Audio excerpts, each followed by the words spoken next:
I was lying in ICU, unable to speak, when my sister's daughter posted my obituary online. Rest in peace to my aunt, who meant so much to us. There was my photo, a fundraiser, fake condolences flooding in from people I had served, helped, loved. I was still alive. But my own niece, my blood, had already declared me dead. She didn't visit. She didn't call. She just posted, collected money, and started emptying my apartment. So from my recovery bed, with a ventilator still hissing beside me, I typed 2 words back. Wrong address. All right, before we dive into this crazy story, do me a favor. Subscribe and tell us where you're watching from. The sterile smell of the ICU lingered in the air, sharp and almost suffocating. Janice's eyes fluttered open, her eyelids heavy like lead. There was a coldness to her body that seemed to seep into her bones, but the pain was dulled by the haze of the anesthesia still holding her in its grip. The world around her was a blur, voices distant and muffled, machines beeping at regular intervals like the ticking of an ominous clock. She tried to move, but a thick plastic tube was lodged down her throat, an intubation tube. Her chest rose and fell in slow, labored breaths, each one forcing her back into the haze. The feeling of helplessness struck her like a hammer, as if she were submerged in water, drowning beneath its weight. Nurse Shonda's face appeared above her, calm but with an edge of something. Was it pity? Sympathy? It was hard to tell with the mask and gloves, but Janice could see the concern in the nurse's eyes. "You're awake," Shonda said, her voice warm but guarded, as though unsure of how to break the news. She leaned closer, holding up her phone. "They already said you gone, Ms. Rowe." Janice's eyes followed the screen, sluggish at first, then sharpening as she recognized the post. Tanya's face, the one she'd seen only days ago, eyes wide with that sickening blend of fake concern and eager calculation, stared back at her. But it was her words that hit like a slap across the face. "Rest in peace to my aunt, who meant so much to us."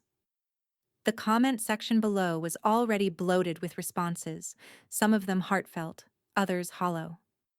"Sorry for your loss," one said. "Can't believe she's gone," said another. Janice could see names she recognized, people she'd known for years, people she'd served lunch to in the cafeteria. None of them knew what was really happening.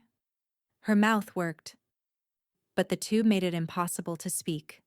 She blinked hard, as if trying to wake herself from some sickening nightmare, but the images stayed locked in front of her. She mouthed the words, each one laborious as she fought to clear her foggy mind. What the hell? Nurse Shonda stood still, watching her, and for a moment, there was a strange, almost imperceptible flicker of amusement in her eyes. "You ready to clap back?" Janice's eyes narrowed, and if she could have, she would have shot Shonda a look that could kill.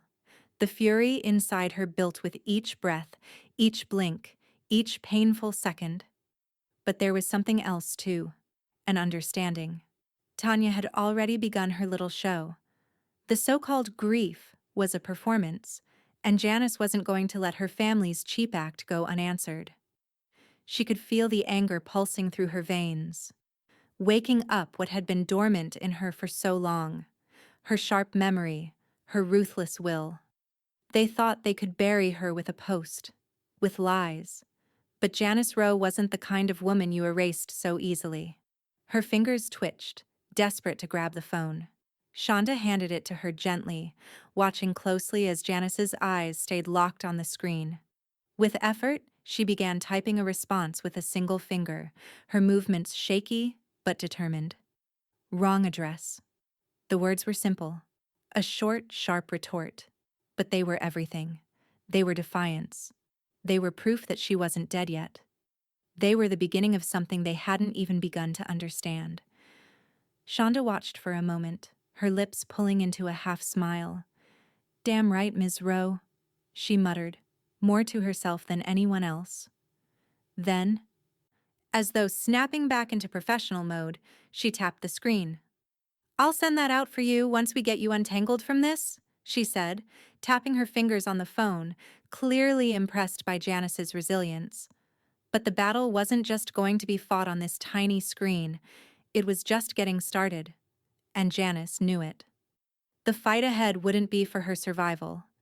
It would be for her dignity, her reputation, her life. The truth was about to come out, piece by piece. Janice's gaze remained hard on the screen, watching as her words settled into the comment section. It was only a few characters, but it felt like 1,000. Wrong address.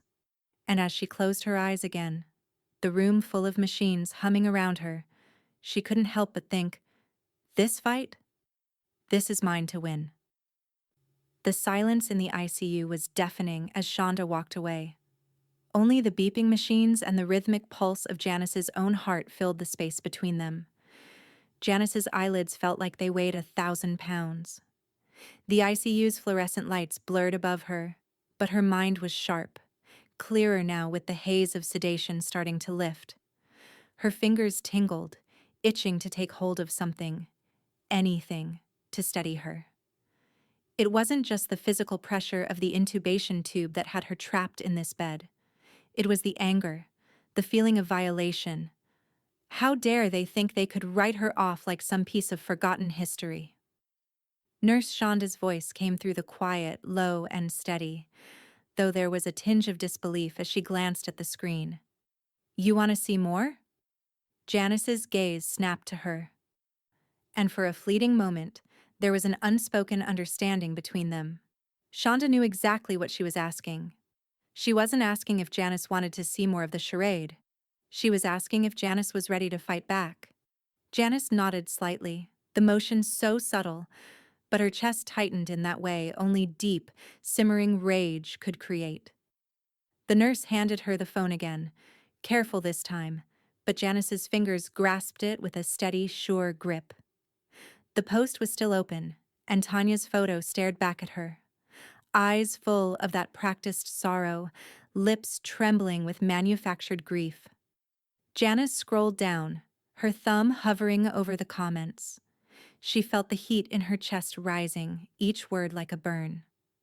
"She was like a second mom to me, gone too soon. Rest in peace, Aunt Janice. You'll always be in my heart." The lies fell like rain, one after another. The lies about their relationship, the false memories Tanya claimed to cherish. Janice's stomach turned. She remembered the last time Tanya had been near her, the bitter words they'd exchanged over the phone. How did she think she could erase all of that with a few online posts? Her eyes kept scrolling, her breath shallow. Then her gaze landed on Marcus's post. It was brief, cold, and it made Janice's blood run ice cold. "Please, if you can, donate to the funeral fund. Every little bit helps." A Cash App link followed, a glaring symbol of the exploitation that had been going on in her name. Janice's heart hammered in her chest. They were capitalizing on her death, on a death she wasn't even dead to claim $1, to seize what little she had left. The audacity. The room felt smaller, suffocating, and her hand tightened around the phone until the screen glared back at her like a challenge. No, she wasn't going to let this happen. Not like this. She clicked through a few more posts, each one more disgusting than the last. People she'd known for years, acquaintances who couldn't have cared less about her, now writing long-winded tributes like they had loved her. Gone too soon. They said that about people who had lived their lives, people who had made a mark, not someone who was still breathing on the other side of this phone screen. Her jaw clenched. She swiped through more posts, a growing knot forming in her stomach. A particularly annoying one caught her eye, someone she recognized from her old cafeteria job, someone who never even said thank you for the meals she'd made. "She was like a nurse to us," the comment read. "Such a sweet lady. She cared for everyone.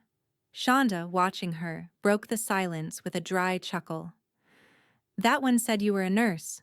You were a lunch lady. Janice's lips twitched. The words were a release, an outlet for the absurdity of the situation. She exhaled through her nose, a small, bitter laugh escaping her. At least I served something real. Shonda didn't respond, but there was a flash of something in her eyes. Approval? Sympathetic amusement? It didn't matter. Janice's thoughts were racing. She wasn't going to let Tanya or anyone take advantage of her again. This needed to end, and it needed to end now. She pulled herself upright as best as she could, still hooked up to all those tubes, but feeling stronger with each passing second. Her fingers were trembling as she typed a quick message to her lawyer, Kendall. She didn't care how groggy she was. This had to happen. She hit send before she could think too much. They're trying to bury me with my own bills. It wasn't just a message. It was a declaration. It was a signal. It was a warning. As she hit send, she felt something inside her crack. Just a little. That tiny spark of defiance she'd clung to in the darkest hours of her life now flared brighter than ever. This was more than just family betrayal. It was about her dignity, about the lies she'd been forced to swallow for too long. And if Tanya wanted a fight, she was going to get one. One that she would never see coming. The phone buzzed in her hand. Kendall's reply was swift, but it was what she expected. I'll get the ball rolling. This won't go unanswered. A small, tired smile crossed Janice's face. Damn right, she whispered under her breath. The fight wasn't just for her life, it was for her truth. And it was going to tear everything apart. The machines beeped around her, steady and rhythmic, but the pulse of the fight was already pulsing beneath her skin. Let's see how they handle this. The phone buzzed again, and Janice didn't need to look at it to know who it was. Kendall. He had a knack for getting back to her fast, even when she wasn't expecting it. Maybe it was because he understood that when she had a fire burning in her chest, she needed it stoked. Janice? His voice was steady, but there was something beneath it, a sharpness, a readiness. You want to play quiet or loud?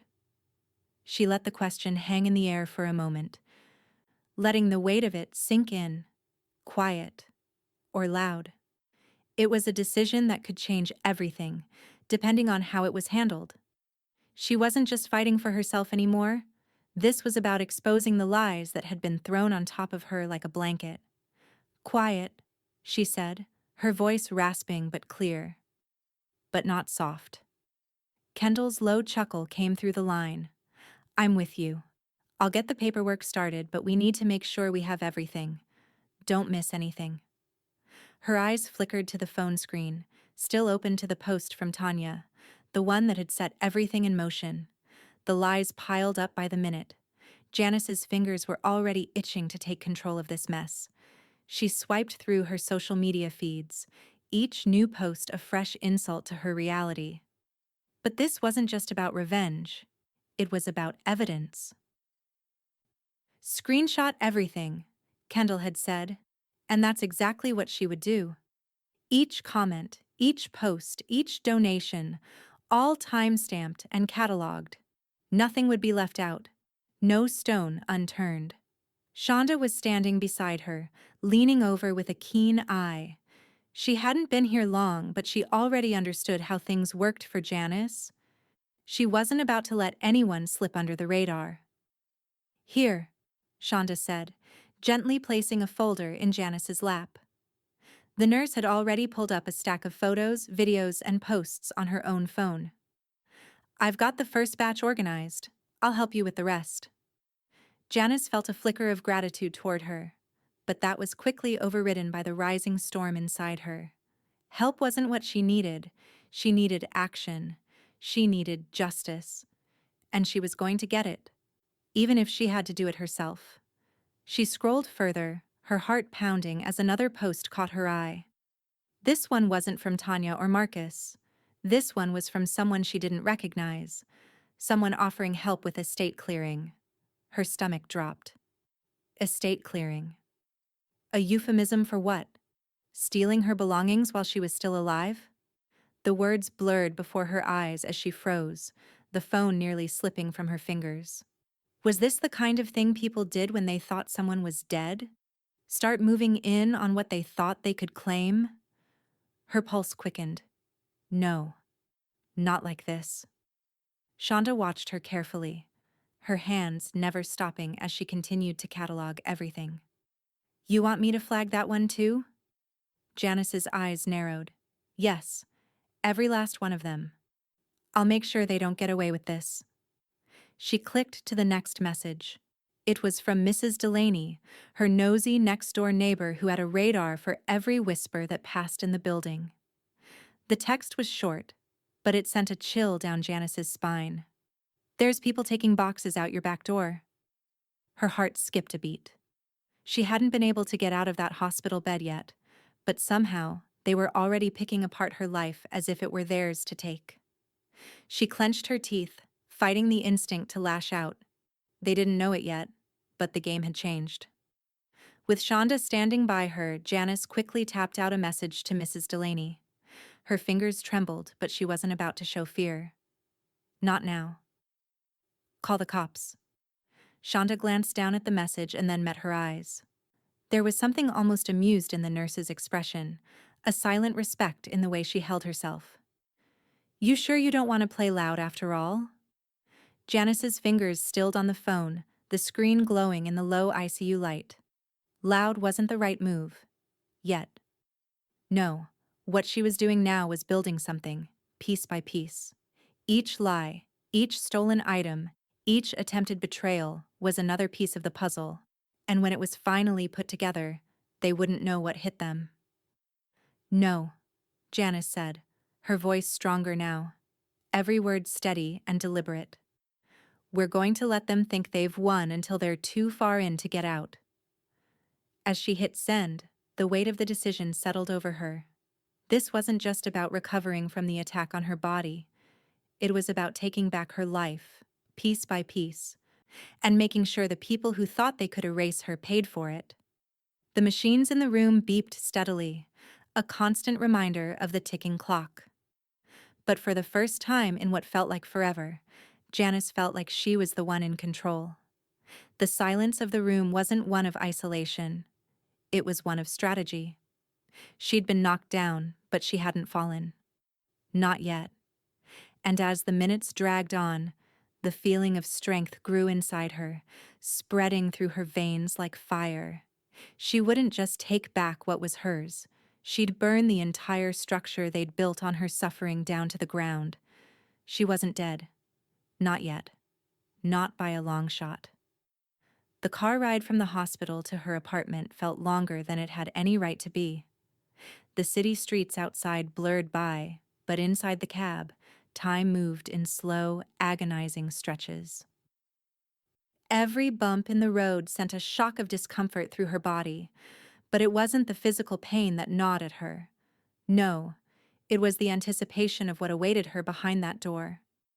Janice clutched the hospital band on her wrist, its faded blue color a reminder of the fragile state she'd just escaped. She felt exposed in it, like the band was a brand that screamed she had been vulnerable. But not anymore.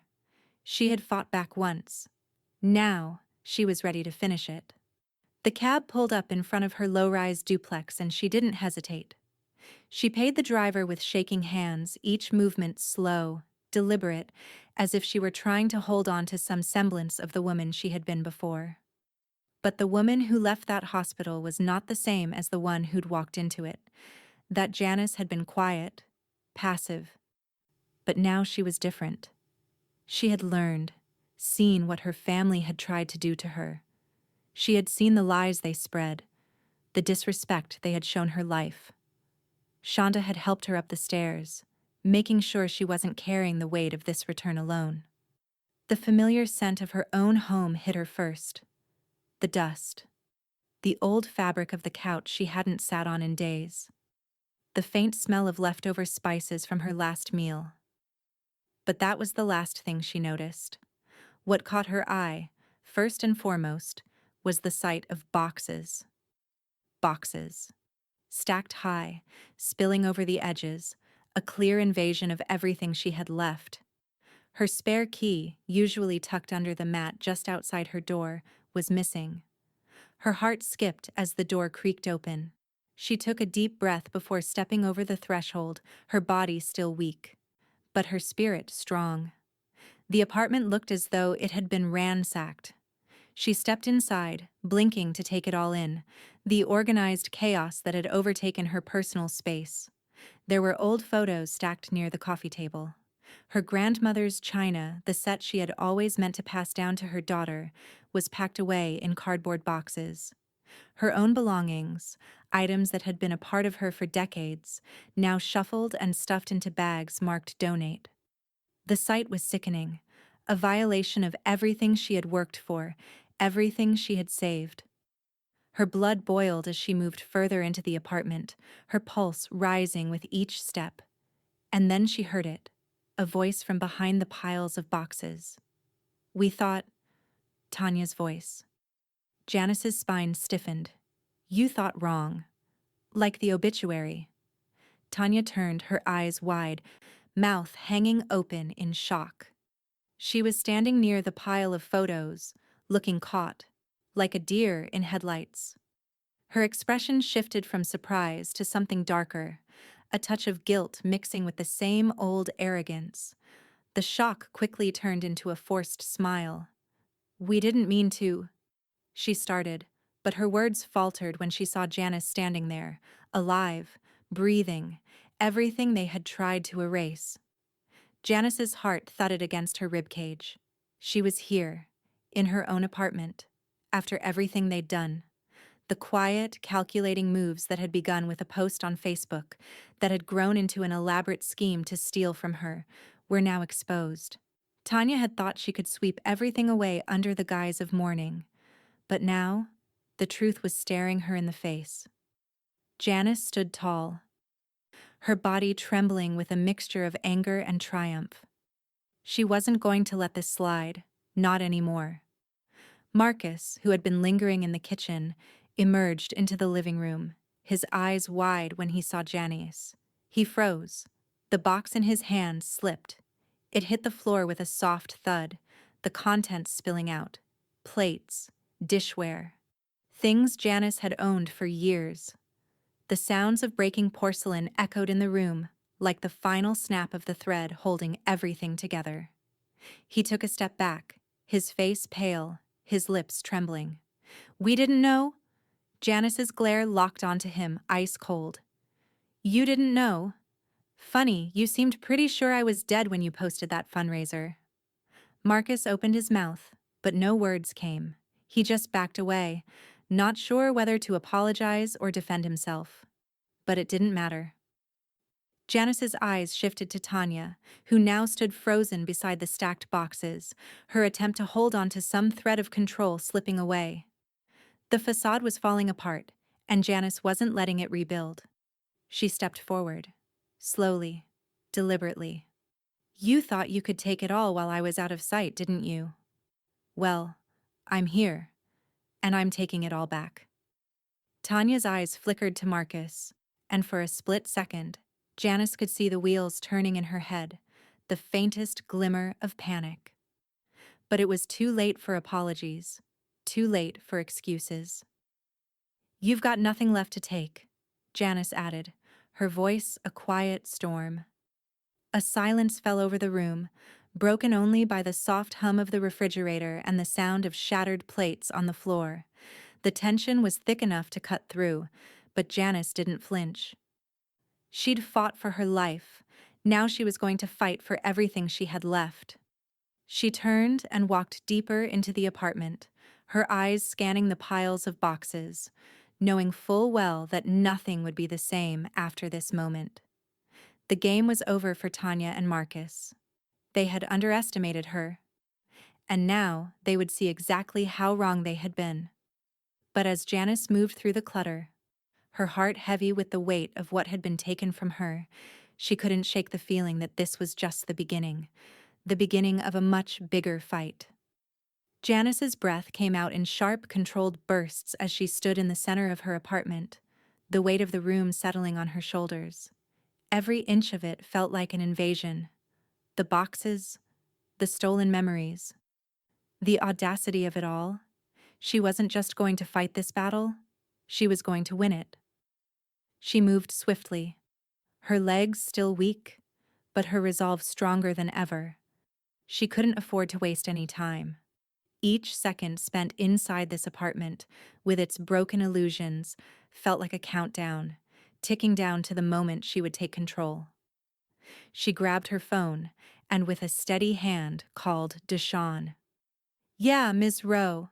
His voice came through, thick with the streetwise confidence she'd come to rely on. "What's up?" "I need my locks changed," she said, her voice cold. "All of them. Every door, every window. By sundown." There was a pause, then a low whistle. "You sure you want to do that right now? That's fast work." She could hear him shuffling things in the background, probably getting his tools ready. "Gotcha. I'll be there in a few hours." She hung up without another word. The apartment wasn't safe anymore. Not that it ever had been. But now it was a fortress in the making.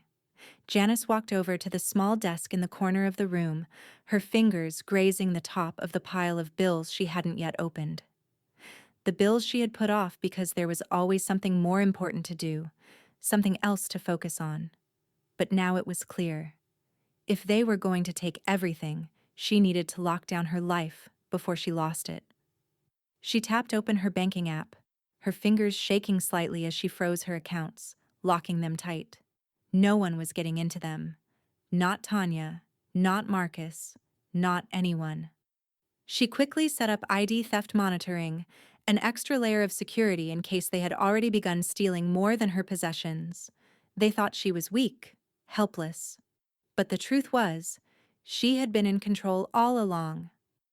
As the hours passed and the weight of what was happening began to settle into a rhythm, Janice moved around her apartment, each step purposeful.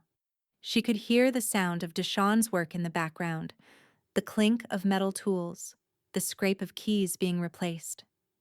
Each lock that clicked shut on her doors felt like a piece of her soul snapping back into place. She wasn't going to let them have any more of her. The sound of her phone vibrating on the table jolted her out of her thoughts. It was a message from Marcus. "Janice, She didn't even finish reading. She had already decided what her reply would be. Her finger hovered over the screen. Apologize? After everything they'd done? No.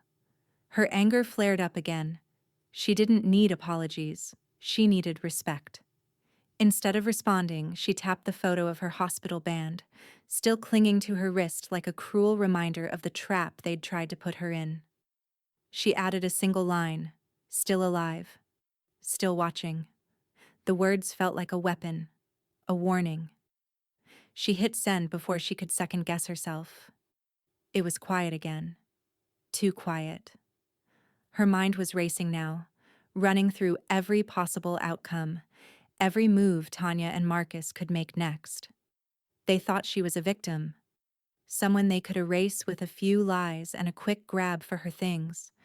But she was still here, still standing, and they hadn't even seen the fight she was about to bring. Her fingers drummed on the desk as she waited. The phone buzzed again, and this time it was Kendall's number.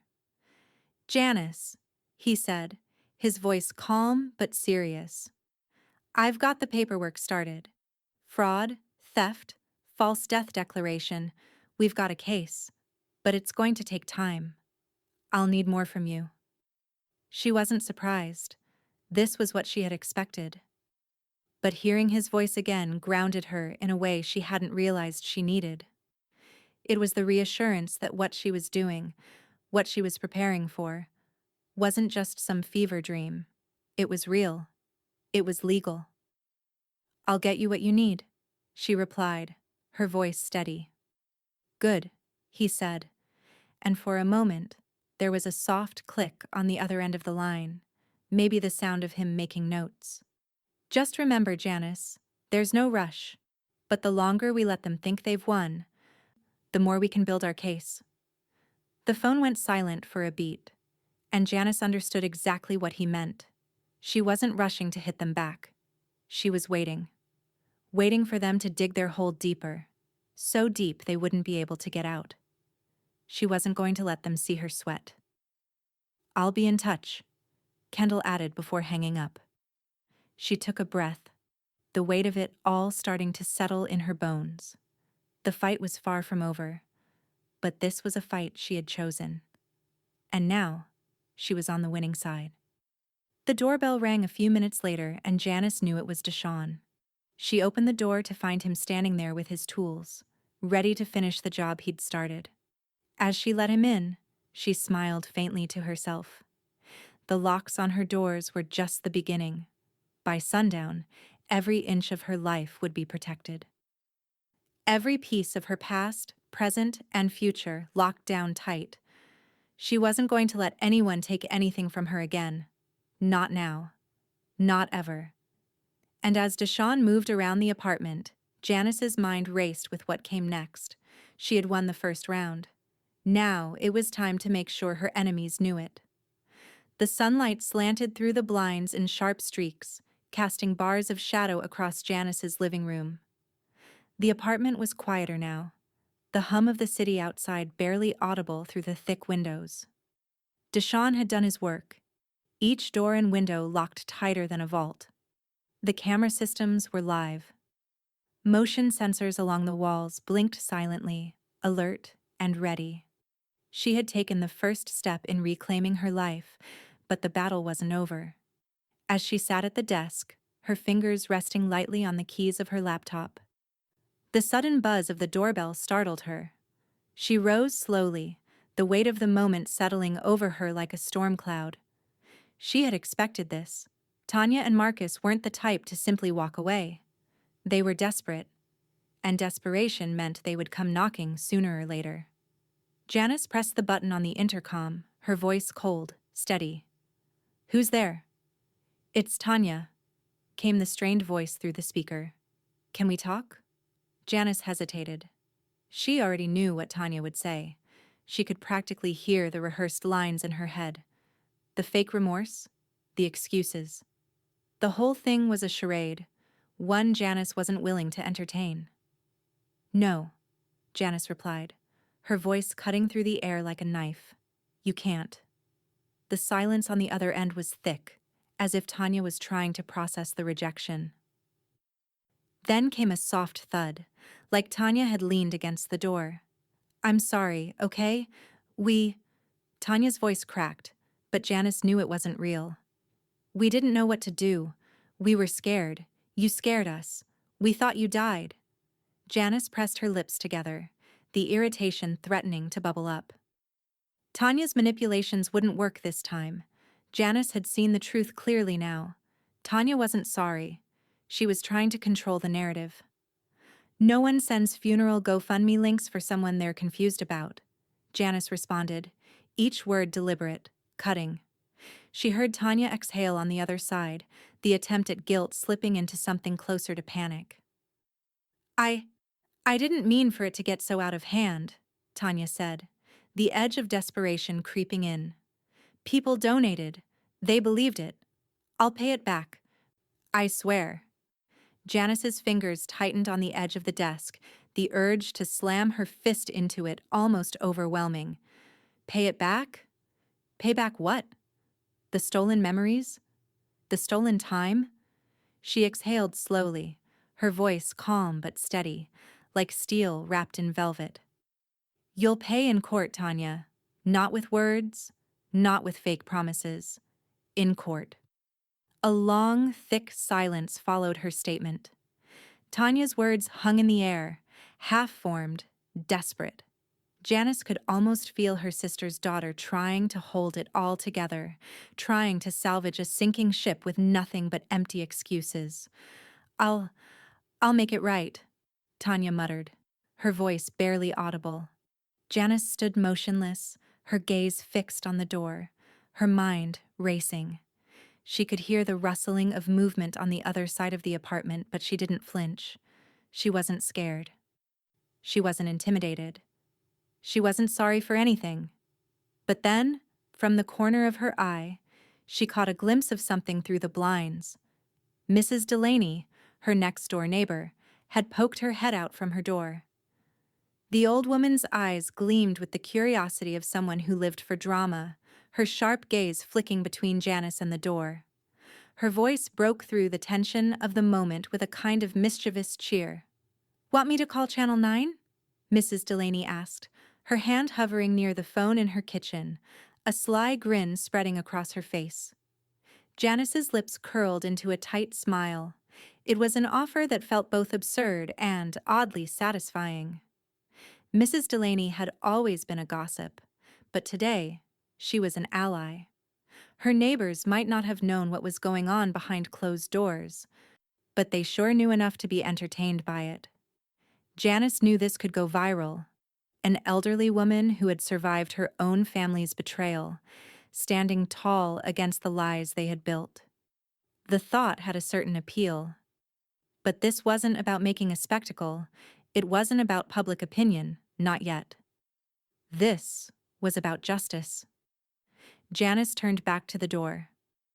"No need to call anyone, Mrs. Delaney, but thanks." She clicked off the intercom and took a long, steadying breath. Tanya's voice muffled through the door. "Please, Janice, don't do this to me." Janice remained silent, her mind made up. The door between them wasn't just physical, it was symbolic.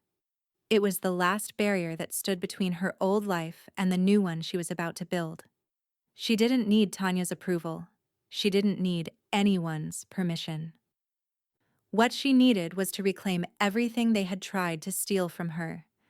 And that was going to take more than a conversation. It was going to take everything she had. A heavy silence settled in the air, and for the first time, Janice felt the complete weight of control settle back into her hands. She wasn't just surviving anymore. She was making them pay for their lies, and it had only just begun. As she moved away from the door, her phone buzzed again. It was Kendall. The paperwork was progressing. The case was gaining momentum.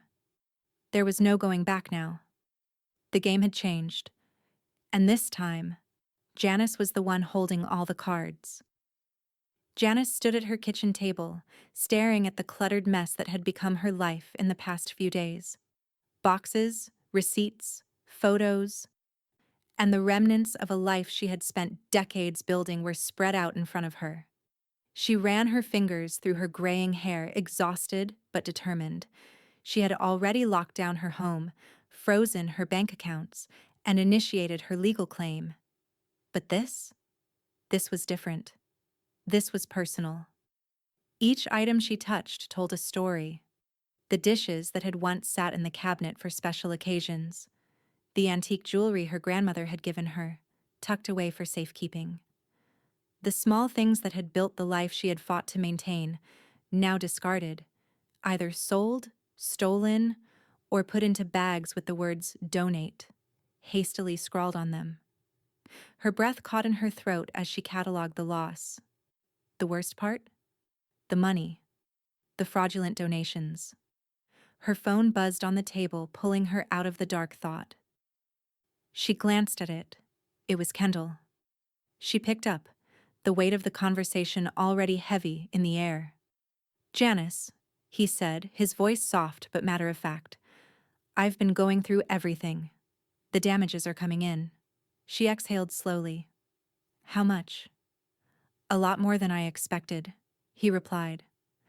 "Based on the stolen goods, fraudulent donations, and the ID tampering, we're looking at a civil claim value of over $18,000. Janice's heart skipped a beat. 18,000. The number didn't feel real, but the weight of it was undeniable. That was her life. The stolen cash, the things she had worked for, the identity they had nearly stolen along with everything else. "That's just the beginning, though," Kendall continued, as if reading her thoughts. "We'll need to file everything properly, but the numbers are looking solid. We'll get them, Janice. We'll get what's owed. Janice's hand shook slightly as she set the phone back down. The truth was, 18,000 felt small compared to the emotional cost of what had been taken from her. The trust, the betrayal. Those were the things that would take far longer to heal. Her thoughts were interrupted by Shonda, who walked into the room holding a clipboard. She had been helping Janice track everything: the valuables, the documents, the pieces of Janice's life that had been violated. Shonda laid the clipboard in front of her. I've finished itemizing. We're about ready to send the list to Kendall. I also pulled the info from the donation pages. Janice stared at the list. It was long, longer than she wanted to admit. There were expensive electronics, jewelry, furniture that had been sold or taken, and worse, the cash donations that Marcus had posted for funeral expenses, none of which had gone anywhere near her memory. She flipped through the pages, ticking off items in her head as she read aloud. Laptop, sold for $800. Set of china, $400. Antique ring, gone. Donate list includes everything: clothes, pictures, everything. And the money. How much did they get? She muttered to herself. Shonda stepped up, her finger running down the donation page printout. At least $5,000, Janice. Marcus set up that GoFundMe like it was a real funeral. People donated without even asking questions. Janice exhaled slowly, trying to rein in her anger. The only thing I've lost is my patience, she said, more to herself than anyone else. Shonda met her gaze and nodded. That's the hardest part, isn't it? Janice didn't reply. She was too busy scrolling through the endless messages from Tanya, still trying to clean up the mess. Tanya had posted several vague, passive-aggressive statements on social media over the past couple of days, trying to cover her tracks. It's always your own family who will do you wrong, Tanya had written. Janice's teeth ground together. The gall of it. The nerve. Report it, Janice said, as her fingers hovered over her phone. She pulled up the GoFundMe page, her thumb hovering over the button. Time for this to end. With one swift tap, she flagged the campaign for fraud. It was gone almost instantly, shut down. The platform responded, apologizing for the inconvenience and promising to refund the donors. Janice didn't care about the donors. They had been duped. What mattered was that Tanya's little scheme was unraveling, and this was one piece of the puzzle she wasn't going to get away with. As the message confirming the fundraiser's shutdown popped up on her screen, Janice leaned back in her chair, the weight of it all still pressing down on her chest. But this time, it wasn't just despair. It was relief. It was justice starting to take root. She knew the next steps would be slow. Kendall had already warned her that the legal process was a marathon, not a sprint. But she was done waiting. Done letting them take her life and think they could erase her with a couple of lies and a few stolen dollars. She picked up her phone and checked her messages. There was another one from Marcus. His message was brief. Just a couple of words, as if he was trying to sound like he cared, when all he had done was steal. Sorry, can we talk? Janice stared at the message, the fury building again. No, she whispered to herself, finally hitting block. She didn't need to hear his excuses. Not anymore. The game had changed, and the last thing Marcus would get was a conversation. Janice walked to the window, the city spread out before her like a map she had yet to explore. Everything had shifted now. The power was back in her hands. She had been knocked down, but she wasn't done yet. And she wasn't going anywhere. The fight was just beginning. The smell of ink and fresh paper filled the air as Janice sat in her kitchen, the weight of the folder she held in her hands grounding her. The legal papers, each page neatly stacked, were more than just paperwork. They were a weapon she'd carefully crafted with the help of Kendall. Fraud, theft, and reputational harm. A civil suit against Tanya, Marcus, and anyone else who had tried to erase her. This was the moment she'd been waiting for. This was the moment she took back everything they'd tried to steal from her. The sound of the printer finishing its task broke the silence. Janice sat up straighter, her eyes scanning the papers one last time. She could hear Shonda moving around the apartment, organizing more evidence, her soft steps barely audible over the hum of the city outside. Janice wasn't sure if the noise from the street was a comfort or a distraction anymore. All of it, the sound of her life being put back together, piece by piece, was moving forward with a relentless energy. "I've got the evidence," Janice muttered under her breath. Her fingers traced the edge of the stack. "Now I just need to file it." The doorbell rang, cutting through the quiet rhythm of her thoughts. Her heart skipped a beat before she even moved. She already knew who it was. Tanya. Janice had been prepared for this. After everything that had happened, there was no way Tanya would just let things go. She was probably here to try and smooth things over, to beg for forgiveness. But Janice wasn't in the mood for apologies. When she opened the door, Tanya stood there, her posture slumped, her eyes wide with an unsettling mix of hope and fear. The facade was still there. Calculated sympathy, an expression of someone trying to piece together a shattered story. "Janice," Tanya began, her voice almost pleading. I know things got out of hand, but can we talk? I just want to make peace." Janice's gaze didn't waver. She looked down at the pile of legal papers on her kitchen table and felt a tightness in her chest. Peace? After everything they'd done? "No," she replied coldly. "You can't."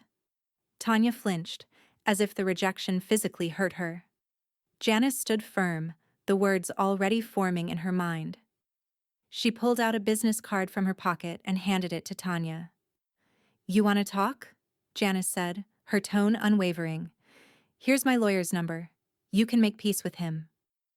Tanya's mouth opened and closed, a tangle of guilt and confusion flashing across her face. Janice didn't give her a second to try and salvage the situation. This wasn't about reconciliation. It wasn't about forgiveness. It was about justice. Tanya's hand trembled as she took the card, her eyes scanning it as though it might be a trap. She didn't say anything more. She just backed away, eyes fixed on the card in her hand. The door clicked shut behind her, and Janice turned back to the table. She couldn't afford to waste energy on that woman's empty words. She had a plan that was already in motion. An hour later, her phone buzzed with a new notification, a message from Marcus. It was short. He didn't waste any time. "I deleted my Facebook. I'm sorry. Can we talk?" Janice stared at the screen for a long moment. She could feel the familiar burn of anger rising in her chest. Marcus thought deleting his account would erase the mess he'd made. But Janice knew better. Deleting his profile wouldn't undo the damage. It wouldn't take back the lies. It wouldn't make her forget what he'd done. With a steady hand, Janice tapped the block button. No more apologies. No more excuses. A knock on the door startled her again. This time, she didn't hesitate. It was Mrs. Delaney, her gossip-loving neighbor, poking her head around the corner with a grin that could light up a room. "You're not going to let them get away with this, are you?" Mrs. Delaney asked, her voice sharp with excitement. Janice smiled, her teeth flashing with a mixture of exhaustion and resolve. "Not a chance." Mrs. Delaney's eyes twinkled as she leaned in. "Good. You're going to need some backup. There's a women's group that meets every week at the diner down the street. We all love a good story, and I think you've got one." The idea of telling the story to a group of women who would truly understand the weight of her fight brought a spark of warmth to Janice's chest. She wasn't just reclaiming her life for herself. She was going to make sure the world knew exactly what had happened. She'd make sure Tanya and Marcus faced the consequences, even if they tried to hide behind their empty words. "I'll be there," Janice said, a new kind of determination creeping into her voice. Later that evening, as she sat in the diner booth, Surrounded by a small group of women who nodded along as she shared her story, Janice felt a weight lifting off her shoulders. They howled with laughter at the absurdity of Tanya's actions, some even shaking their heads in disbelief. "You better autograph that hospital band," one of the women said, her voice filled with mock seriousness.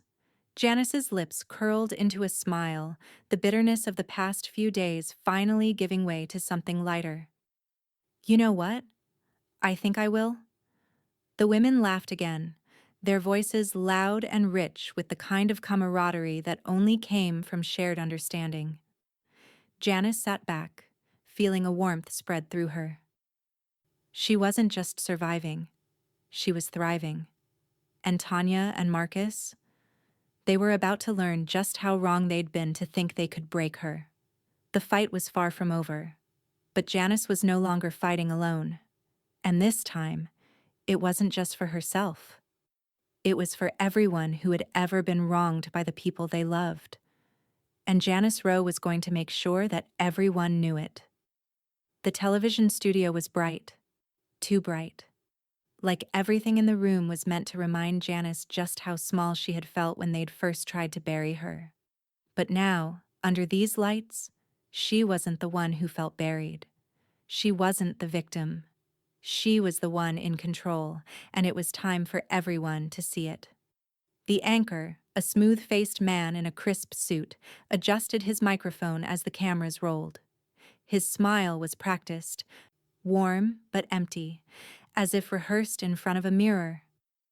Janice could feel the weight of the moment, the weight of every second that had led her here.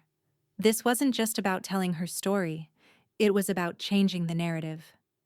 And she had every intention of doing it on her terms. "Good evening, Baltimore," the anchor's voice echoed, his tone tight with the kind of seriousness that only came with the most sensational stories. "Tonight, we bring you the story of one woman who defied the odds, who was declared dead by her own family, only to rise from the ashes and fight back. Janice Rowe, a former cafeteria manager, joins us now to share her incredible journey. Janice, thank you for being here." Janice nodded, her hands clasped tightly on her lap. She took a breath, steadying herself before speaking. "Thank you for having me," she said, her voice steady, every word measured but full of quiet force. The cameras captured the change in her, the woman who had once been knocked down, now standing in her own power. The anchor leaned forward, his face full of sympathy. "Your story is nothing short of incredible. But it wasn't just your life they tried to take. It was your dignity, your trust. Can you take us back to the moment when you realized what had happened?" Janice glanced at the camera, her eyes hard. It wasn't one moment. It was a series of moments, little cuts, one after the other. But it wasn't until I woke up in that ICU, my body bruised and battered, to see my own obituary being posted by the people who were supposed to love me, that I realized what was really happening. They weren't just stealing from me, they were trying to erase me. The anchor nodded slowly, clearly moved. But Janice wasn't done. The anger she'd carried for weeks was now rising to the surface, calm but intense. "When I found out about the donations, the fake funeral funds, it hit me harder than anything. They were capitalizing on my death. They were treating my life like it was theirs to profit from. And that was the moment I realized I wasn't going to let them get away with it. Not this time."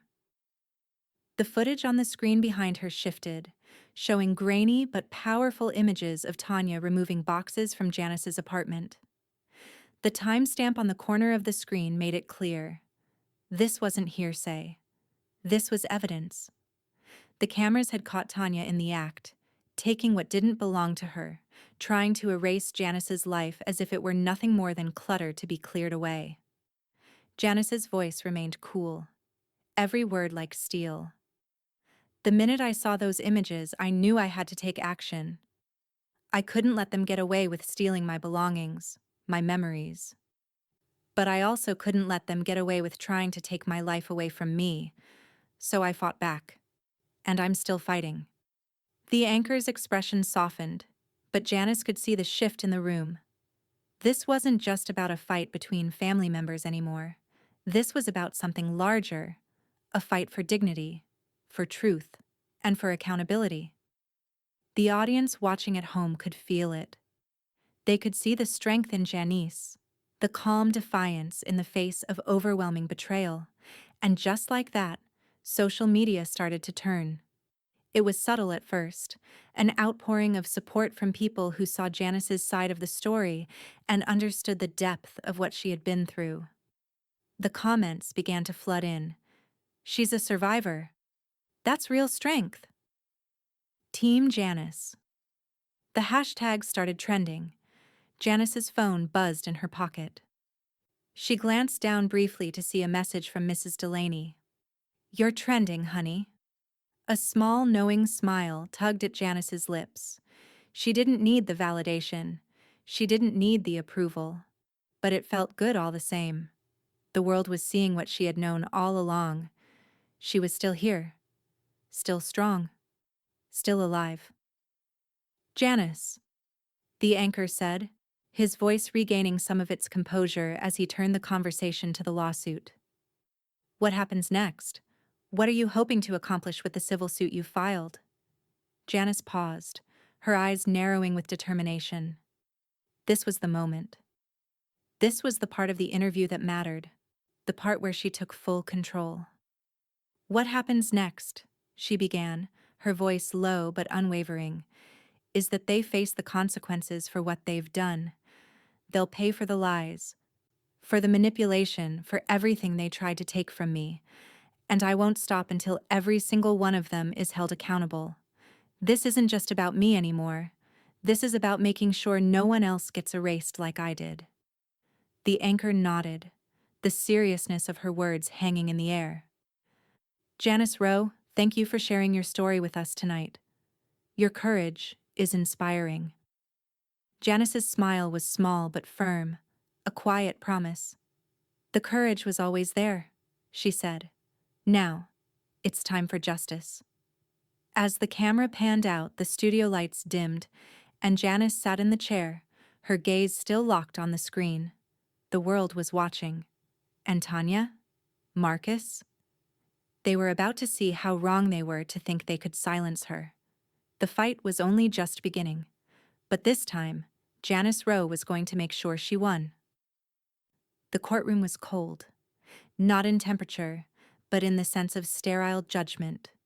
Janice sat at the plaintiff's table, her hands folded neatly in front of her, the weight of her suit pressing down on her shoulders like an anchor. The room was filled with the quiet hum of the legal process, the shuffle of papers, the soft murmur of voices, everything except the sound of her own heartbeat. That she could hear, steady and strong. Across from her, Tanya and Marcus sat together at the defense table, their faces strained with discomfort. Tanya's eyes were red, swollen from crying, but Janice knew the tears were more for show than anything else. Marcus, who had remained strangely silent through the proceedings, kept his gaze fixed on the table, avoiding Janice's stare.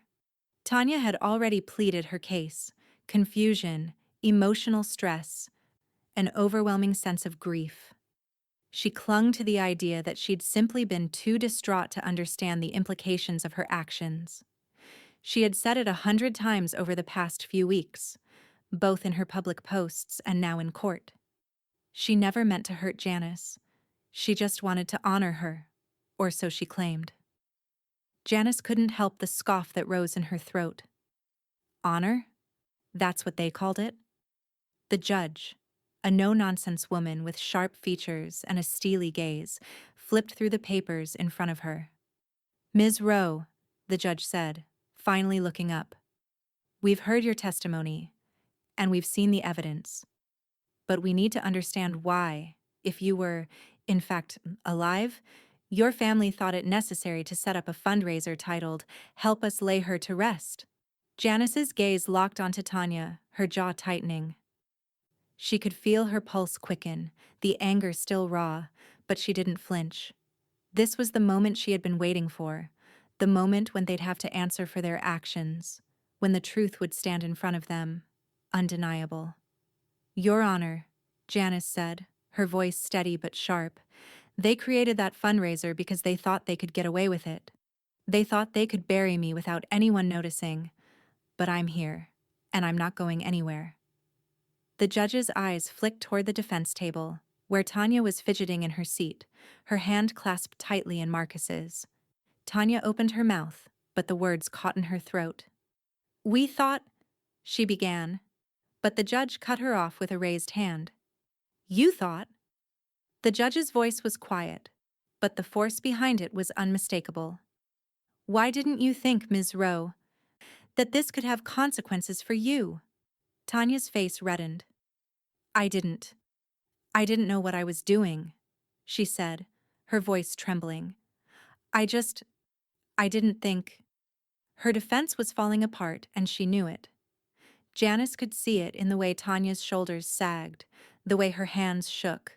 The lies they had built, the stories they'd told themselves about her death, were crumbling under the weight of their own incompetence. Janice wasn't done. She had waited too long for this moment, and she wasn't about to let Tanya off the hook. The funds you collected didn't go to any funeral expenses, Janice said, her tone cutting through the air. They went to pay for things you sold. The things you took from me while I was still breathing. She reached for the evidence Shonda had carefully cataloged for her. Screenshots of the GoFundMe campaign, records of the fraudulent donations, and the timestamps of Tanya's actions. The footage of Tanya taking boxes out of Janice's apartment played behind her, each frame a painful reminder of the betrayal. I'm not just here for the money, Janice continued, her voice unwavering. I'm here for the lies, for everything you tried to take from me, and you will be held accountable for that. Tanya's tears flowed freely now, but they weren't enough to save her. The judge, who had listened patiently, now turned to Marcus, who had been staring down at his hands, his face pale and expressionless. Mr. Rowe, the judge said, her voice calm but firm. And you claim you didn't know what was happening? Marcus looked up, a faint flicker of guilt crossing his face. I didn't know. I thought she was just taking care of things. I didn't realize. Mr. Rowe, the judge interrupted, her voice growing sharper. Your sister-in-law was declared dead. Her obituary was posted. A fundraiser for her funeral was set up in her name. How, exactly, did you not know what was happening? Marcus stammered, his face turning a deep shade of red as his words faltered. The judge's question was too pointed, too damning. His defense was paper-thin, and it was becoming clear that no one in the room believed him. Janice exhaled slowly, her lips curling into a small, tight smile. They had tried to erase her, to make her disappear. But here she was, standing in the courtroom, holding their lives in her hands. Your Honor, she said, looking the judge directly in the eye. I ask that you award me damages for the financial losses I've incurred and for the damage to my reputation and dignity. The judge nodded, her expression unreadable as she scribbled a few notes on her pad. We will deliberate, but based on the evidence presented today, it's clear that you were the victim of fraud, theft, and a blatant attempt to defame your character. We will render a judgment shortly. As the judge left the bench, the room buzzed with the energy of a decision yet to come. Janice stood, her gaze never leaving Tanya and Marcus.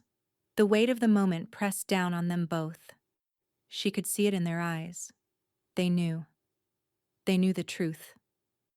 And now, so did everyone else. The fight wasn't over, but the battle was won.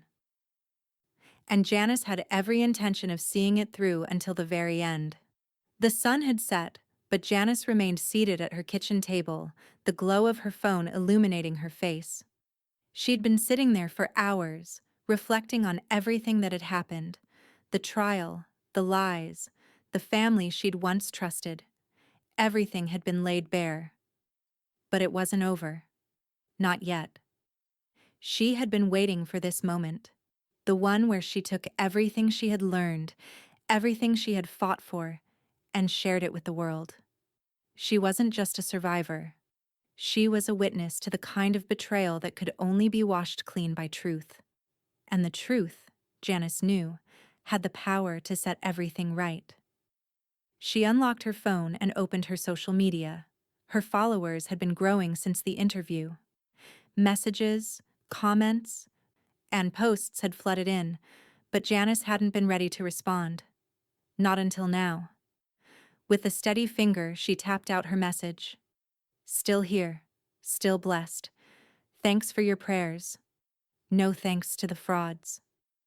The words were simple, but they carried everything she felt: the gratitude, the strength, and the undeniable sense of victory over the people who thought they could erase her. She stared at the screen for a long moment before hitting post. A slow, relieved breath left her as the words hit the platform. The message was out there. It was public. It was real. And the world would see her side of the story, whether they liked it or not.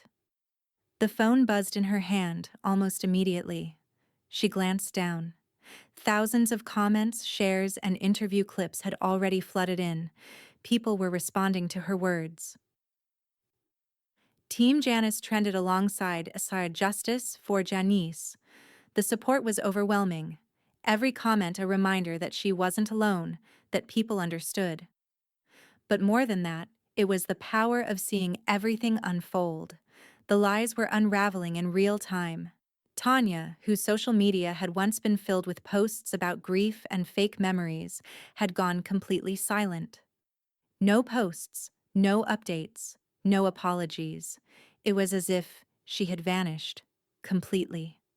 Janice smiled to herself. She knew exactly what had happened. Tanya had disappeared from the internet, her presence erased, likely because she couldn't handle the weight of the truth.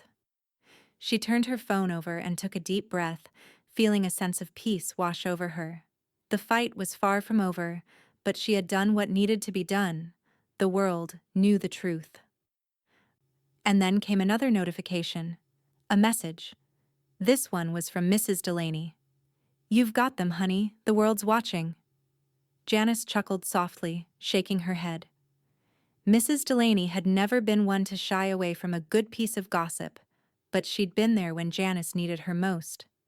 The neighbors had come together to support her, and that kind of community was something Janice had always taken for granted. The phone buzzed again. It was a direct message from Chloe, a volunteer at the youth shelter where Janice had spoken last week. She had made a real connection with the girls there, especially with Chloe, who had been moved by Janice's story. "You're kind of famous now, Janice. I saw your post. You're a legend." Janice smiled, the warmth in her chest growing. Chloe was young, bright-eyed, full of hope. She had been inspired by Janice's strength, but Janice wasn't sure she was ready for the kind of attention she was getting. "Famous?" Janice texted back, her fingers hovering over the keys. "Only because I lived," Chloe replied almost instantly. "That's a line right there. You should write a book." Janice's laughter was soft, almost a little bitter, but there was pride in it. The thought of a book, of her story becoming something others could learn from, was both strange and satisfying. She hadn't gotten this far to stop now. Whatever came next, she'd be ready. The phone buzzed once more. This time, it was a news update. She opened it, expecting something about the case.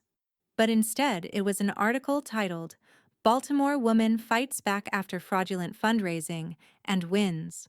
The article detailed her legal victory, the way the court had sided with her, and the public reaction that had followed. It included interviews with her lawyer, Kendall, and even Mrs. Delaney's now famous remark, "You're trending, honey." The piece was a reminder that the world was watching, and Janice Rowe was no longer the quiet, overlooked woman she had once been. She leaned back in her chair, the phone in her hand as the weight of everything began to settle on her. It wasn't just the case that had been won, it was something much bigger. She had taken her power back, not just from Tanya and Marcus, but from everything that had ever tried to erase her. The sound of the front door opening drew her attention. Shonda stepped in, her smile wide. "You're blowing up," she said with a laugh, glancing at Janice's phone screen. "The whole world's watching. Janice." Janice couldn't help but grin. "Let them watch," she said, her voice full of quiet resolve. "Let them see exactly who I am." And as Shonda stepped deeper into the apartment, the two of them laughing together, Janice felt it. Finally, completely, she was free. The fight had only just begun, but she knew now that she would always be the one holding the power. The world might have tried to bury her, but Janice Rowe? She wasn't going anywhere. The days after the trial were a blur. At first, Janice had expected the weight of the world to crash down on her. She had exposed everything, the lies, the betrayal, but there had been no dramatic collapse, no sudden wave of chaos. Instead, something else had started happening. Little by little, the world was showing up for her. It started with letters. They were simple at first, handwritten notes from people she didn't know. Neighbors, strangers who had seen her story on TV, women who had reached out through social media. Each letter carried a message of support, each word building on the strength Janice was starting to feel, brick by brick. The envelopes piled up on her kitchen counter, each one a testament to the power of truth. Then came the food deliveries. At first, it was just a few fruit baskets, some pre-made dinners. Nothing extravagant, but enough to let her know people were thinking of her. Then it became a steady stream. Casseroles, homemade pies, a loaf of fresh-baked bread with a note that read, "Just because." Janice had never imagined that something so simple could make her feel so cared for. It wasn't just about the food, it was the gesture. It was the fact that the world was embracing her, lifting her up when it felt like the odds were stacked against her. One afternoon, as she sorted through the pile of letters, Shonda came through the door, her face bright with excitement. "I've got some news for you, Janice," she said, practically glowing. Janice raised an eyebrow, looking up from the letter she was reading. "What's that?" Shonda held up a small plaque. It was a community award, recognizing her as one of Baltimore's unsung heroes, a recognition for the way she had inspired others to stand up against injustice. "They want to honor you at the community dinner next week. They even mentioned your name during the award ceremony today." Janice's heart swelled, and she couldn't help the smile that spread across her face. "For what?" "For being you," Shonda said simply. "For fighting back. For showing the world what real strength looks like." Janice shook her head in disbelief, her throat tightening. She wasn't used to this, being the one people looked to for strength. She was the one who had always stayed in the background, the one who'd fed people in the cafeteria, not the one who got praised. But here she was. The recognition felt surreal, but somehow, it felt right. Later that evening, as Janice sat on her couch with Shonda, both of them enjoying a rare, quiet moment, her phone buzzed again. It was a message from Mrs. Delaney. "Honey, you've got people talking. And they're talking about you in a way that'll make you proud. They're saying you reminded them to fight back." Janice's eyes misted over as she read the message. Fight back. Those two words had become her mantra. She wasn't just fighting for herself anymore. She was fighting for everyone who had ever been silenced, overlooked, or ignored. The phone buzzed again, and this time it was a call from Mrs. Delaney herself. "Hey, honey, you know what I'm doing this Saturday?" Mrs. Delaney asked, her voice as loud and cheerful as always. "I can't say I do," Janice replied, smiling. "Well, I'm throwing you a block dinner," Mrs. Delaney said with a hint of mischief. "A dinner in your honor. It's about time the whole neighborhood showed you how much you mean to them, Everyone's coming. It's going to be one for the books. Janice's chest tightened. She'd never been the center of attention, never wanted to be. But this was different.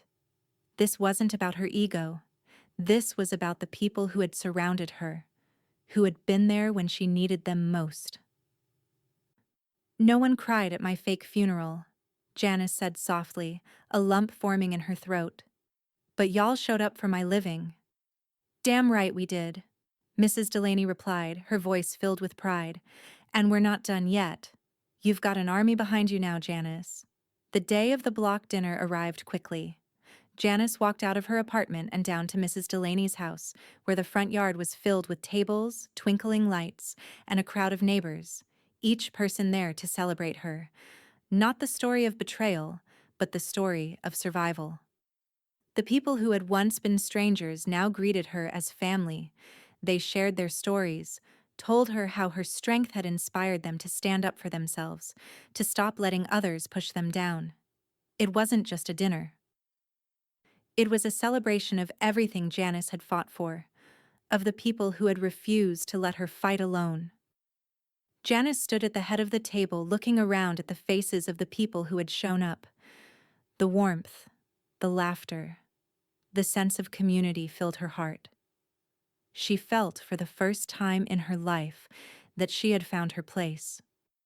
She wasn't just the woman who had been betrayed by her family. She was the woman who had risen above it, the woman who had chosen to fight and, in the process, had found a strength she didn't know she had.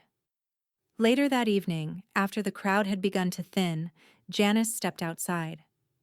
She looked up at the stars, the cool night air brushing her face. A calm smile tugged at her lips. The fight wasn't over, but she wasn't alone anymore. The world had turned its eyes on her, and she was going to make sure that nothing, not even betrayal, could silence her again. As she turned to go back inside, she felt a deep sense of peace wash over her.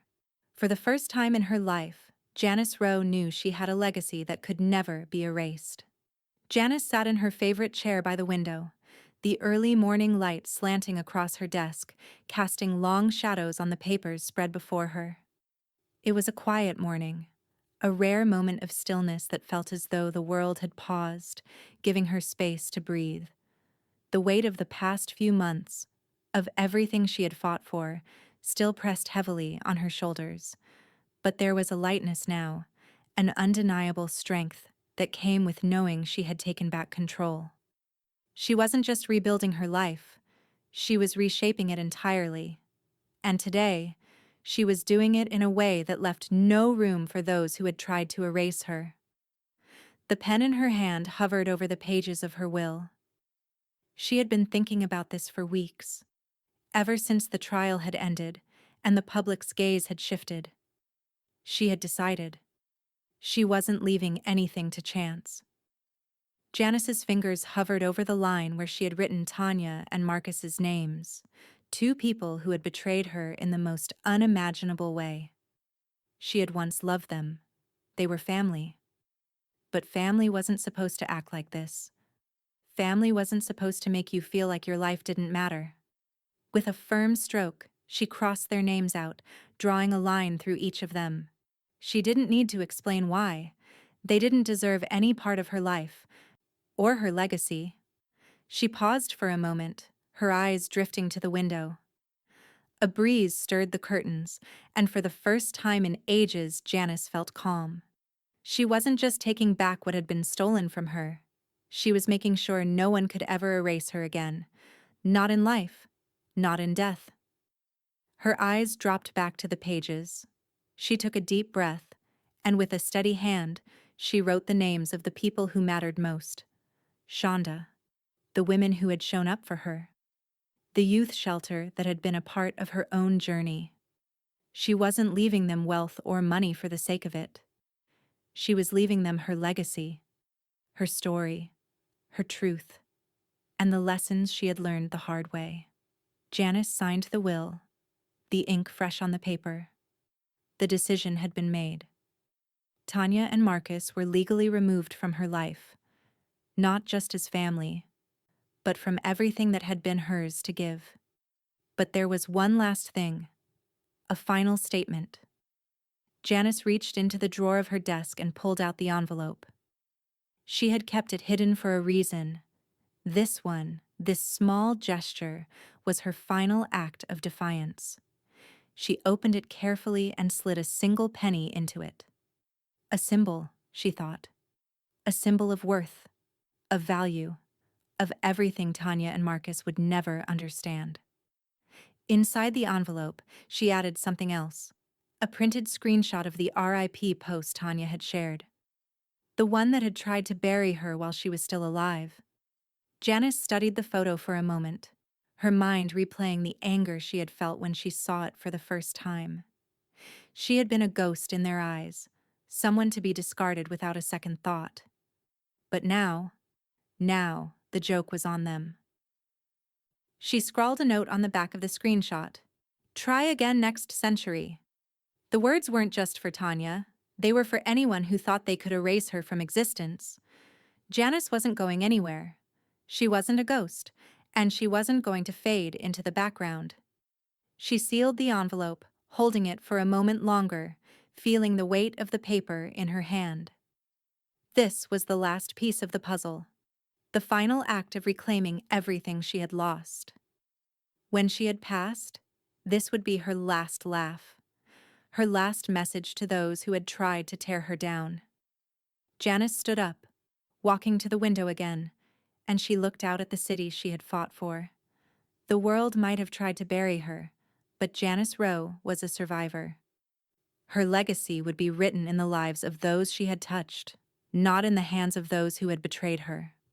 She picked up the phone, her fingers moving with certainty as she dialed Kendall's number. She needed him to finalize everything. Kendall, she said when he picked up, I've made the final changes to my will. It's done. Good, he said, his voice calm but with an edge of respect. I'll handle it from here. We'll make sure everything is taken care of. Janice nodded, the calm she had longed for now settling deep inside her. She wasn't just fighting for herself anymore. She was fighting for something much larger. For the women who had been ignored, for those whose voices had been silenced. The world might have thought they had buried her. But now Janice Rowe's legacy would live on, not just in the papers, not just in the law, but in the hearts and minds of those who had learned from her fight. The phone call ended, and Janice took one last look at the envelope in her hand. She wasn't just leaving behind a name, she was leaving behind a story.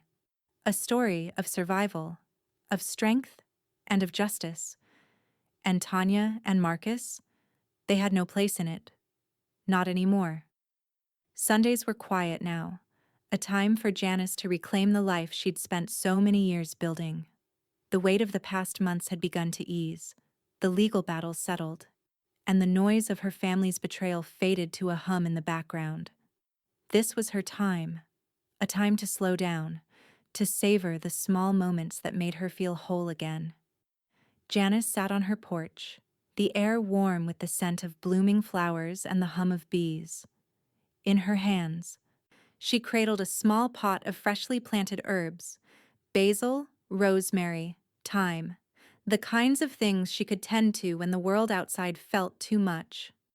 Gardening had always been a quiet solace for her, a place where she could focus on something simple, something she had control over. Each plant she nurtured seemed like an act of defiance, a way of saying to the world, I'm still here, and I'm still growing. She took a long sip of her sweet tea, the coolness refreshing as it slid down her throat. Her phone sat beside her on the porch table, an ever-present companion, but today it wasn't filled with news articles or messages from her lawyer. Instead, it was filled with screenshots, pictures of her story, her triumphs, the public posts she'd made that had gone viral. It was a strange kind of peace. Janice had never been the type to share so much of herself, but now, every message, every comment was a reminder that she wasn't invisible anymore. She wasn't forgotten. Her phone buzzed again and she glanced down. Another notification. This one from Mrs. Delaney. The older woman had kept in touch since the block dinner, sending Janice regular updates about the neighbors and the occasional gossip from the building. Today, though, it was a photo, a snapshot of the block dinner, everyone gathered together, laughing, smiling. "You're in the middle of this photo," Mrs. Delaney had written, "and don't you forget it." Janice smiled, her heart lightening as she set the phone back down. She wasn't used to being the center of attention. But now, surrounded by the faces of people who had supported her, who had shown up when she needed them most, it felt right. It felt like the world had shifted on its axis, and for the first time in a long time, Janice was standing on steady ground. The door creaked behind her, and Shonda stepped out onto the porch with a warm, knowing smile. Janice had grown used to the nurses' visits. They had become a regular part of her routine, like the gardening and the tea. Shonda plopped down in the chair next to her, the sound of her sigh filling the silence. "How's it going today, Ms. Rowe?" she asked with a twinkle in her eye. Janice leaned back in her chair, stretching her legs out, a slow smile forming on her face. "It's good. Quiet. I'm starting to enjoy this piece." "I'm glad to hear it," Shonda said, glancing at the phone on the table. "I see the world's still buzzing about you." Janice chuckled softly. "It's more than I expected. I'm not sure I ever wanted to be in the spotlight like this." Shonda raised an eyebrow. "Well, you earned it. You've been through hell and come out the other side." "I have," Janice agreed, her voice soft. "But I'm done with the drama. I just want to live my life now." As they sat in the quiet of the afternoon, the soft sounds of the neighborhood around them, kids playing, birds chirping, were a reminder of how much life had returned to normal. Janice's life. Her new life. No longer overshadowed by the people who tried to control it. After a few minutes, Shonda reached over and picked up Janice's phone, scanning through the messages that had been sent to her. "You've had some interesting responses," she said, handing the phone back to Janice. "You might want to check these out." Janice raised an eyebrow, unlocking the screen and scrolling through a few new comments. She chuckled to herself, amused by the support she was still receiving from her online community. There were messages of admiration, words of strength. And then there was one comment from a stranger. "You should post something petty. The internet would love it."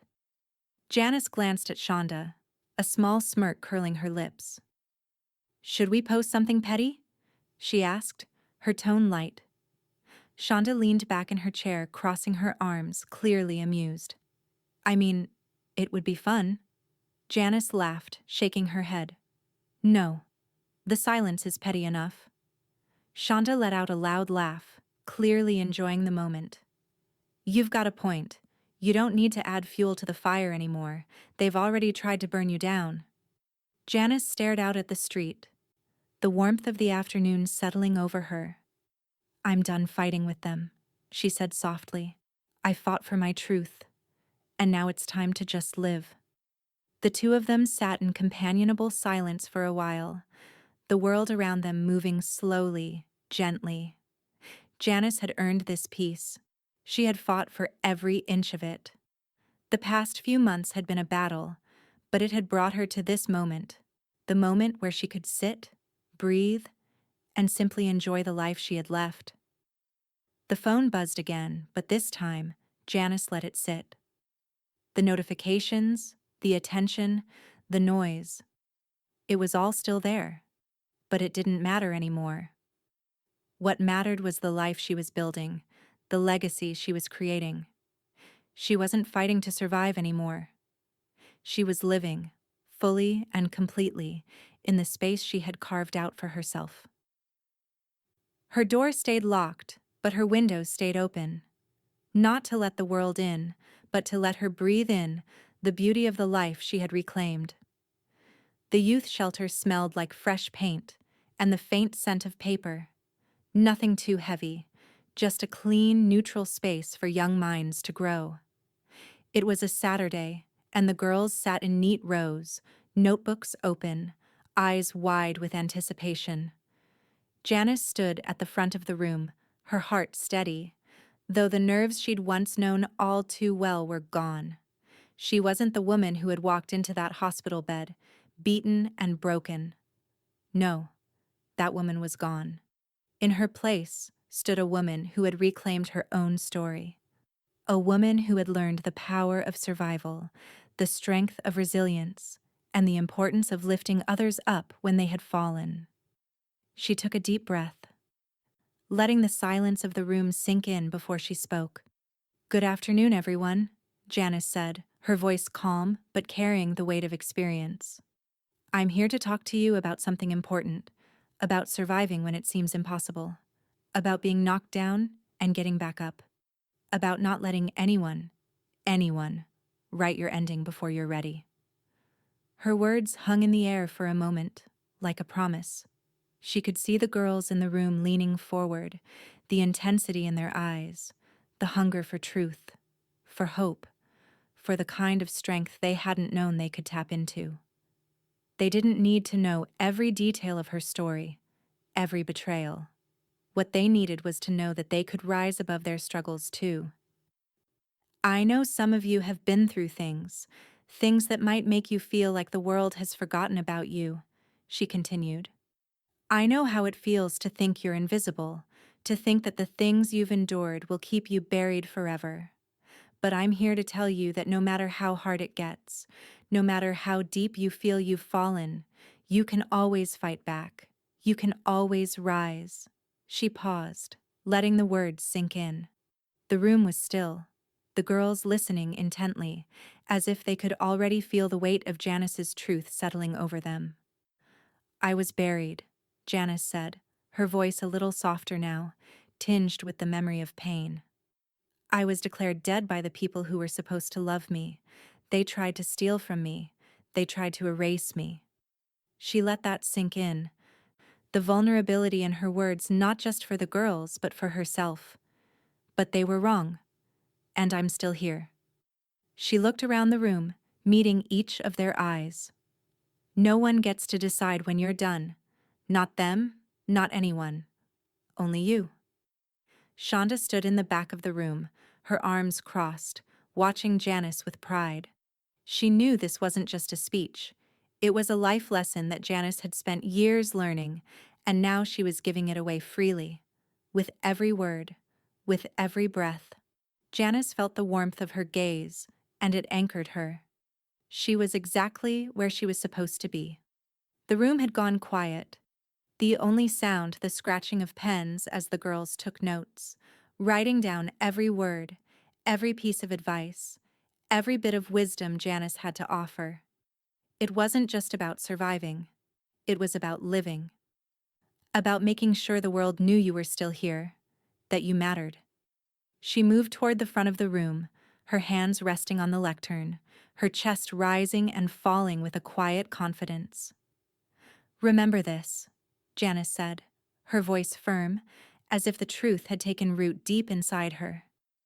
"You are not defined by what happens to you. You are defined by what you choose to do after. Don't let anyone write your ending before you're ready. Don't let them bury you." The words hung in the air as Janice stepped back, her chest swelling with pride, with the deep satisfaction of knowing she had given them something they would carry with them forever. And then, slowly, the girls began to clap. It started quietly, uncertain, unsure if it was the right time. But soon, the applause grew louder, more certain, and Janice stood there, feeling the overwhelming sense of what it meant to truly be seen. Her eyes swept across the room, Shonda smiling proudly in the back, the girls, their faces lit up with the understanding that they too could overcome, the quiet, steady hum of recognition in the air. Janice nodded once, acknowledging the applause. It wasn't for her, it was for all of them, for the girls who had yet to understand their own power, for the ones who would go out into the world and fight just a little bit harder, just a little bit smarter. As the clapping died down, Janice stepped away from the podium, feeling an overwhelming sense of gratitude. She had never imagined she would be in this place, that she would be the one to teach others the very lessons she had fought so hard to learn. The girls filed out of the room, and Janice stayed behind for a moment, letting the energy of the moment settle within her. The world had tried to bury her, but she had fought her way out, and now she was standing in the light, whole, unshaken, alive. She walked out of the shelter, the sunlight warming her face as she stepped into the open air. The world was wide open in front of her, and for the first time in her life, Janice felt that everything she had been through, every trial, every betrayal, had led her to this moment. She stood there for a moment, taking it all in, and then a slow, satisfied smile tugged at her lips. They posted RIP while I was in ICU, so I replied from my recovery bed. Wrong address. She was still here, and nothing would ever take that away from her.